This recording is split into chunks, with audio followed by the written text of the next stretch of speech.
আচ্ছা, আমি যেহেতু তোর ম্যাথ টিচার, তাহলে আজকে তোর আমি একটা কোশ্চেন করি, তুই অ্যান্সার দিবি। হ স্যার, জিজ্ঞেস করেন। আচ্ছা ধর আমি তোরে দুইটা কলা দিলাম, আরো দুইটা দিলাম, আরো দুইটা কলা দিলাম, এখন তোর কাছে কয়টা কলা হইলো? এটা তো সহজই স্যার, 7টা।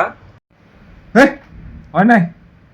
আরেকবার শুনে, আমি তোরে দুইটা কলা দিলাম, আরো দুইটা কলা দিলাম, আরো দুইটা কলা দিলাম, এর পিনে তোর কাছে কয়টা কলা হইলো? 1 2 3 4 5 6 7, 7টা। হ্যাঁ, বুঝোস নাই, তোর অন্যভাবে বুঝাই। ধর তোর কাছে তোর প্রথমে দুইটা বল দিলাম, আরো দুইটা বল দিলাম, আরো দুইটা বল দিলাম, এখন তোর কাছে কয়টা বল হইলো? এখন বল 6টা স্যার। ও সাব্বাস, এখন তুই পারছ। এখন কত? তাহলে তোর আমি প্রথমে দুইটা কলা দিলাম, আরো দুইটা দিলাম, আরো দুইটা দিলাম কলা, এখন তোর কাছে কয়টা কলা হইলো? 1 2 3 4 5 6 স্যার, 7টাই তো। হে পাগলের জাত, ফুটবল 6টা হইলে কলা 7টা হয় কেমনে, হ্যাঁ?